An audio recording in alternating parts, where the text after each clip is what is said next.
Hello बच्चों, कैसे हो आप सभी। आप सभी का मेरी इस हिंदी पाठशाला में स्वागत है। तो बच्चों, आज हम एक मजेदार सी कविता पढ़ेंगे। पता है किसके ऊपर? शादी यानी कि बारात। और पता है किसकी बारात? हमारे सबके पसंदीदा आलू की बारात। आज हम आलू की बारात की कविता पढ़ेंगे। तो चलिए शुरू करते हैं। अध्याय 4, आलू की बारात। कविता।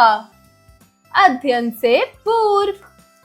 तो बच्चों, जैसे कि आप देख सकते हैं इस चित्र में ढेर सारी सब्जियां हैं और फल हैं, जैसे अंगूर, कॉर्न यानी कि मक्का, स्ट्रॉबेरी, चेरी, केले, सेब, नाशपाती, तरबूज, आम, कद्दू, बैंगन, शिमला मिर्च, लहसुन, घिया, मिर्ची, मूली इत्यादि। इसमें ढेर सारे सब्जी और फल की चित्र दी गई हैं। तो हमें बताना है कि उक्त चित्र में दिए गए दर्शाए फल और सब्जियों को विभिन्न मौसम के आधार पर वर्गीकृत करते हुए उनसे होने वाले लाभ के बारे में जानकारियां एकत्रित यानी इकट्ठी कीजिए। तो बच्चों, यहाँ पर ढेर सारी सब्जी और फल का चित्र दिया गया है। इन चित्रों में से आपको पहचानना है कि कौन से मौसम में कौन सा फल आता है और कौन सी सब्जियां आती हैं। जैसे तरबूज गर्मी के मौसम में आता है, मैंगो यानी कि आम वो भी गर्मी के मौसम में ही आता है। सेब अक्सर सर्दियों के मौसम में आता है। अमरूद वो भी सर्दियों के मौसम में ज्यादा आते हैं। तो ऐसे ही आपको इन चित्रों के बारे में मौसम के आधार पर जानकारी एकत्रित कर लिखनी है। चलिए अब इस कविता का मूल तत्व पढ़ते हैं कि इस कविता का मूल तत्व क्या है। बच्चों को स्वास्थ्य के प्रति सजग करना एवं उनके प्रकार व महत्व पर चर्चा करना। तो बच्चों की जो हेल्थ होती है उसके अकॉर्डिंग, उसके लिए बच्चों को उनके स्वास्थ्य के लिए उनको सजग यानी चौकन्ना करना और उनके जो प्रकार हैं और उनके जो महत्व हैं उस पर चर्चा करना। तो चलिए कविता को पढ़कर हम उसके स्वास्थ्य के, उनके प्रकार के महत्व को जानते हैं। चलिए कविता पढ़ना शुरू करते हैं। आलू की बारात चली, बैंगन टमाटर और फली। बाजा ढोल बजा रहे हैं, मस्ती खूब जमा रहे हैं। गाजर मूली और ककड़ी देख रही है अकड़ी अकड़ी। हलवा पूरी और कचौड़ी ले लो थोड़ी और पकौड़ी। लौकी खीरा झूम रहे हैं, खाएं सबसे पूछ रहे हैं। शलगम ने दिखाया जलवा, सबको खूब खिलाया हलवा। भिंडी धूलन मुस्काती आई, मुख पर सबके रौनक छाई। चारों ओर बजी शहनाई, मिलकर सबने दावत खाई। तो बच्चों, इस कविता में दुल्हा कौन है? आलू की बारात आई है, जिसमें बैंगन, टिंडा, सारे के सारे फली सारे तैयार होकर बारात में जा रहे हैं। भिंडी जो है वो दुल्हन है। भिंडी दुल्हन मुस्काती आई और दुल्हन को देख के सबके मुख पर रौनक आई। चारों ओर शहनाई बजनी शुरू हो गई और सबने मिलकर दावत खाई। शब्दार्थ। तो बच्चों, चलो अब हम कुछ शब्दों के अर्थ पढ़ते हैं। खूब मतलब बहुत। दावत मतलब पार्टी। मुख मतलब चेहरा। अकड़ी मतलब ऐंठ में यानी कि एटीट्यूड, ऐंठ में। उच्चारण करें मतलब ये दिए गए शब्दों को आपको सही तरीके से उच्चारण करना है। तो चलो बच्चों, मेरे साथ इन शब्दों का उच्चारण करो। ढोल, ढोल। कचौड़ी, कचौड़ी। खाई, शहनाई, शहनाई। श्रुतलेख मतलब सिर्फ लिखने के लिए। तो बच्चों, यहाँ कुछ शब्द दिए गए हैं जिनका आपको लिखकर अभ्यास करना है। तो चलो मेरे साथ इन शब्दों को लिखो। पहला शब्द है मस्ती, म आधा स त ई, मस्ती।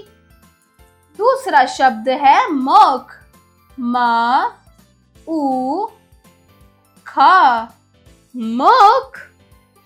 दूसरा शब्द है दावत, द आ व त, दावत। चौथा शब्द है थोड़ी, थ ओ ड़ ई, थोड़ी।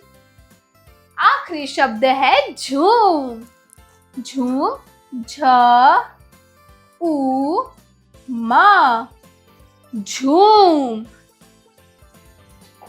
तो चलो बच्चों, अब हम थोड़ा सा जो कविता अभी हमने आलू की बारात की पढ़ी उसका थोड़ा सा अभ्यास करते हैं, मतलब अभ्यास कार्य शुरू करते हैं। अभ्यास कार्य, जरा बोलिए। Speaking skills. तो बच्चों, यहाँ कुछ प्रश्न दिए गए हैं जिनका आपको उत्तर बोलकर बताना है। तो बताओ, दिए गए प्रश्नों के उत्तर बताइए। बच्चों, पहला प्रश्न है कि सभी सब्जियां कहाँ मस्ती करने गई थी? कहाँ गई थी सारी सब्जियां मस्ती करने? वेरी गुड, सारी सब्जियां मस्ती करने गई थी आलू की बारात में। आलू की बारात में सारी सब्जियां मस्ती करने गई थी।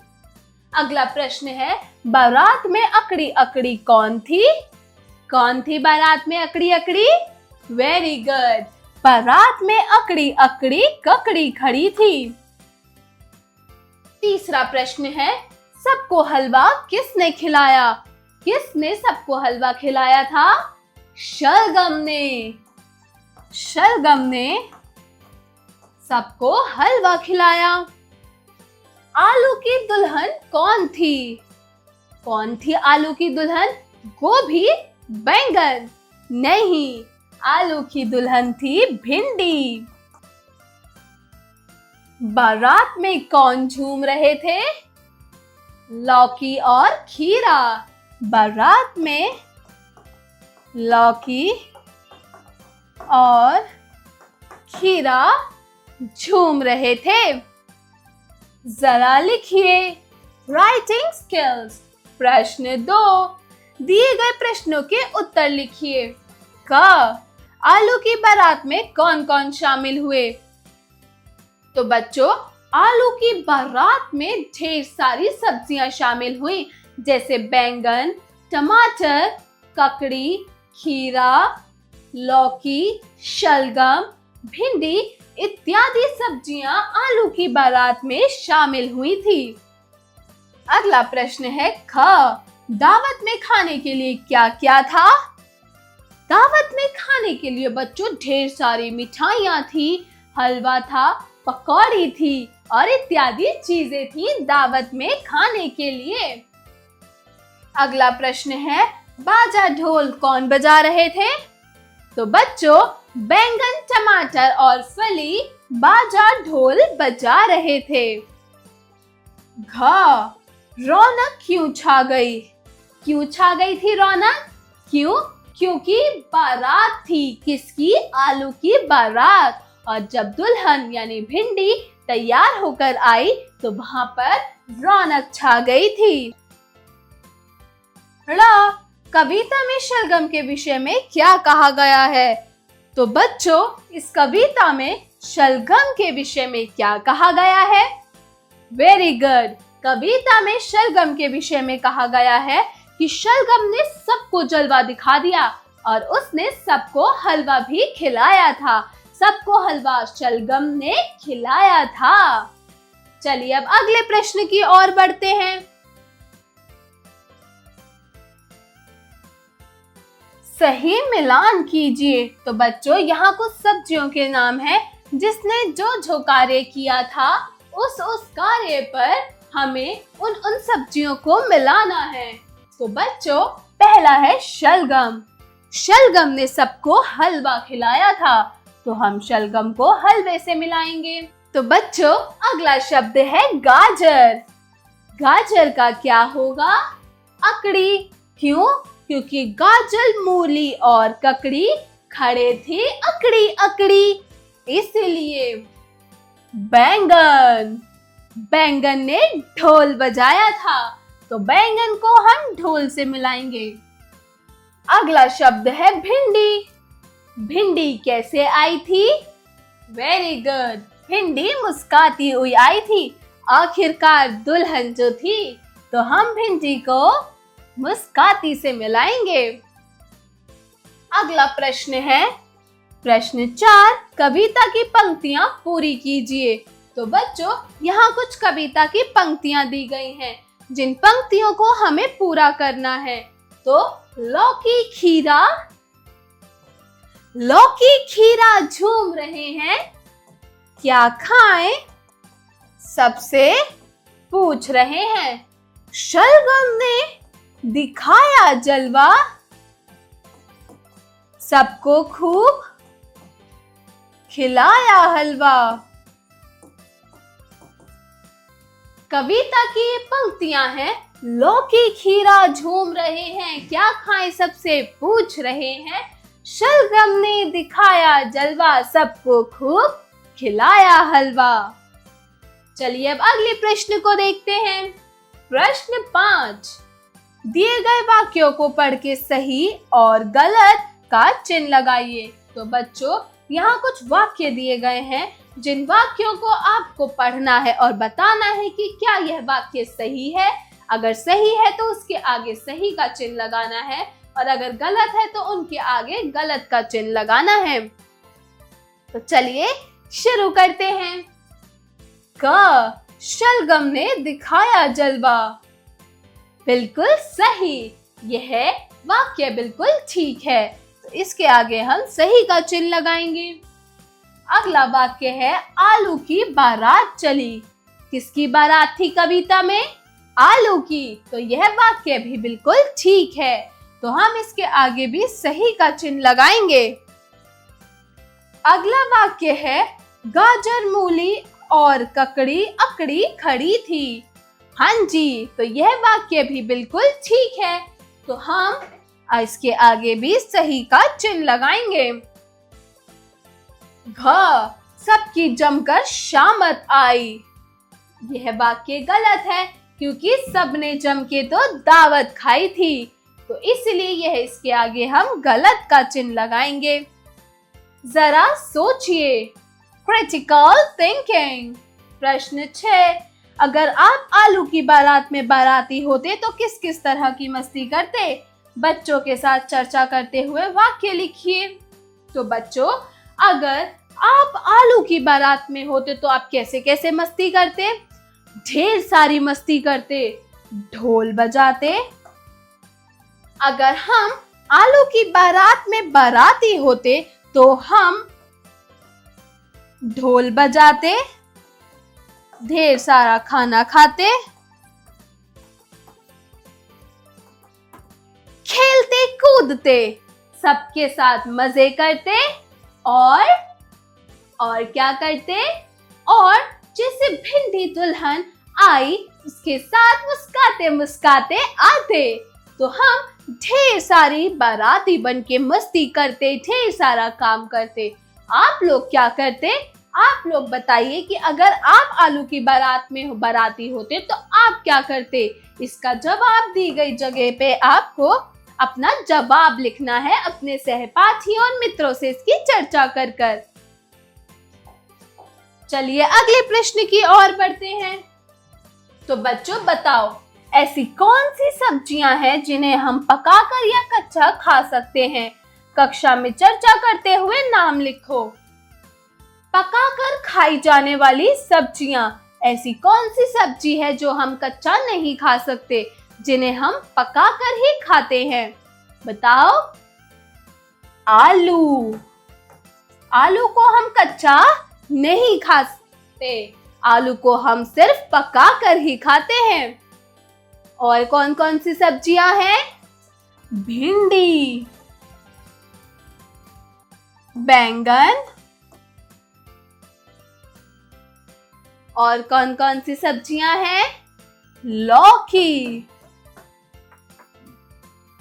कच्ची खाई जाने वाली सब्जियां, तो ऐसी कौन सी सब्जियां हैं जिन्हें हम बिना पकाए यानी कि कच्चा भी खा सकते हैं? बताओ। Very good. तो कच्ची खाई जाने वाली सब्जियां हैं गाजर, मूली, टमाटर और शलगम। हम इन सारी सब्जियों को as a salad, as in salad भी खाते हैं, वो भी प्रॉपर कच्चा। जरा भाषा पर गौर कीजिए। Language skills. प्रश्न 8। नाम वाले शब्द संज्ञा कहलाते हैं। तो बच्चों, किसी भी व्यक्ति, स्थान, जगह, वस्तु का नाम संज्ञा कहलाता है। तो कविता में आए संज्ञा शब्दों पर गोला लगाइए। तो जो भी नाम कविता में आया है, उन नामों के पे गोला लगाना है, उन संज्ञा शब्दों पर गोला लगाना है। तो बजा एक संज्ञा शब्द नहीं है, तो हम इस पर गोला नहीं लगाएंगे। पकौड़ी। क्या पकौड़ी एक संज्ञा शब्द है? Very good. हाँ, पकौड़ी एक संज्ञा शब्द है, तो हम इस पर गोला लगाएंगे। सबसे। सबसे संज्ञा शब्द नहीं है, तो हम इस पर गोला नहीं लगाएंगे। अगला शब्द है शलगम। शलगम एक संज्ञा शब्द है, तो हम इस पर गोला लगाएंगे। मुस्काती। बच्चों, मुस्काती कोई संज्ञा शब्द नहीं है, यह एक फीलिंग, एक फीचर है जो बच्चे या कोई भी इंसान दिखाता है। स्माइल करना, मुस्काना, उन्हें हम संज्ञा शब्द नहीं कहते। अगला है मुख। मुख मतलब फेस, आपका चेहरा। चेहरा भी एक संज्ञा शब्द नहीं है, तो हम इस पर भी गोला नहीं लगाएंगे। अगला है बाजा। बैंड बाजा। बैंड बाजा भी एक संज्ञा शब्द नहीं है, तो हम इस पर भी गोला नहीं लगाएंगे। अगला शब्द है शहनाई। क्या शहनाई एक संज्ञा शब्द है? बिल्कुल सही, शहनाई एक संज्ञा शब्द है, तो हम इस पर गोला लगाएंगे। चली एक संज्ञा शब्द है? नहीं, तो हम इस पर गोला नहीं लगाएंगे। अगला शब्द है थोड़ी। तो बच्चों, क्या थोड़ी संज्ञा शब्द है? नहीं, थोड़ी कोई भी संज्ञा शब्द नहीं है, तो हम इस पर गोला नहीं लगाएंगे। अगला प्रश्न है प्रश्न 9। कविता में आए ई की मात्रा वाले शब्दों को ढूंढ कर लिखिए। तो बच्चों, जो अभी हमने आलू की बारात की कविता पढ़ी, उसमें जितने भी ई की मात्रा के शब्द आए हैं, वो ढूंढकर आपको लिखना है। तो पहला शब्द है चली, दूसरा है लौकी, तीसरा शब्द क्या है? फली, चौथा शब्द क्या है? ककड़ी, अगला शब्द क्या है? अकड़ी, उससे अगला शब्द है पकौड़ी, अगला शब्द क्या होगा बच्चों? वेरी गुड, अगला शब्द है मुस्काती, उससे अगला शब्द है भिंडी, उससे अगला क्या शब्द है? थोड़ी, उससे अगला क्या शब्द है? वेरी गुड, कचौड़ी। तो बच्चों, यह थे कुछ ई की मात्रा वाले शब्द जो कविता में इस्तेमाल किए गए हैं। तो हमने वो ई की मात्रा वाले शब्दों को ढूंढकर लिख दिया। ये है वो ई की मात्रा वाले शब्द। चलिए अगले प्रश्न की ओर बढ़ते हैं।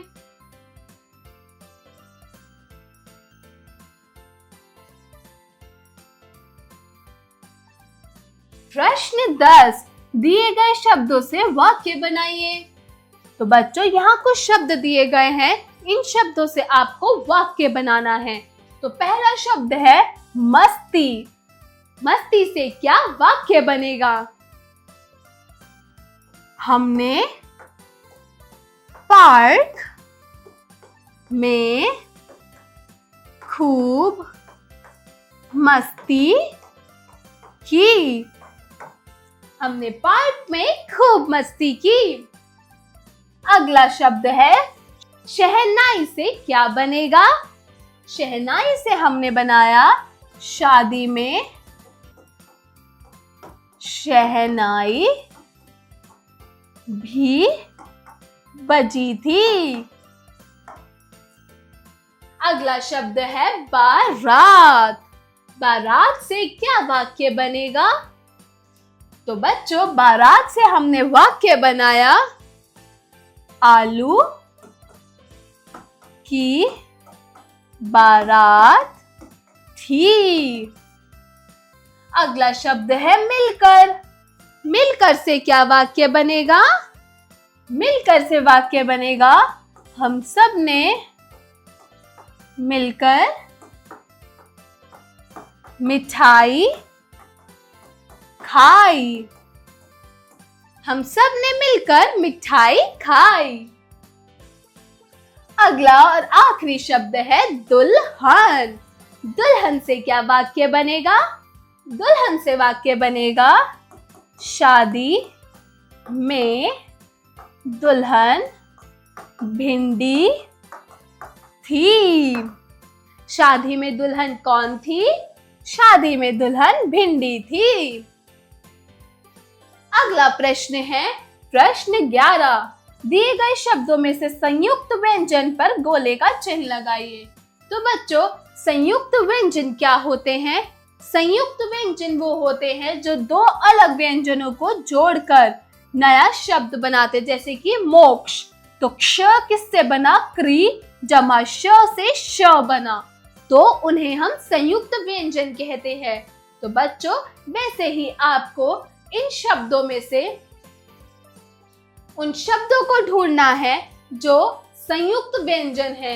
पहला है ज्ञान, श्रवण और चक्षु। तो इसमें कौन सा शब्द संयुक्त व्यंजन है?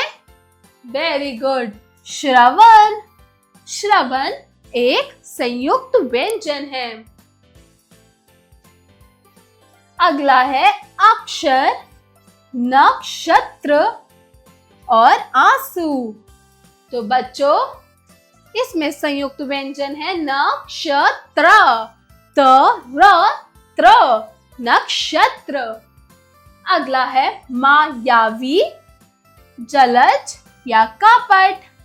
तो बच्चों इसमें संयुक्त व्यंजन है मायावी। अगला है क्षत्रिय, कमल या फिर श्रमिक। तो बच्चों इसमें संयुक्त व्यंजन कौन सा है? श्रमिक। श्रमिक संयुक्त व्यंजन है। जरा रचनात्मक कार्य कीजिए, क्रिएटिव स्किल्स। प्रश्न 12। दिए गए व्यंजनों यानी भोज्य पदार्थ का स्वाद का पता लगाकर उसके संबंध में एक एक विशेषता लिखिए। तो बच्चों यहाँ कुछ खाद्य पदार्थ दिए गए हैं, कुछ भोज्य पदार्थ, जैसे कि पकौड़ी, चटनी, सब्जी, शरबत और खीर। तो बच्चों आपको इन सब्जियों को, इन चीजों को, इन भोज्य पदार्थों को खाकर इनके स्वाद का पता करना है कि इनका स्वाद कैसा होता है। उसके बाद जब आप इनका स्वाद पता कर लेंगे तो इनके संबंध में आपको इनकी एक एक विशेषता लिखनी है। जैसे पकौड़ी मिर्ची वाली थी, चटनी चटपटी थी, सब्जी अच्छी थी, शरबत मीठा था, खीर गाढ़ी थी। तो आप इसका स्वाद अब आप पता कर इनकी एक एक विशेषता यहाँ दिए गए रिक्त स्थान पर लिखेंगे। आप इनका स्वाद अपनी मम्मी या अपने पापा से भी पूछ सकते हैं। तो चलिए अब अगले प्रश्न की ओर बढ़ते हैं।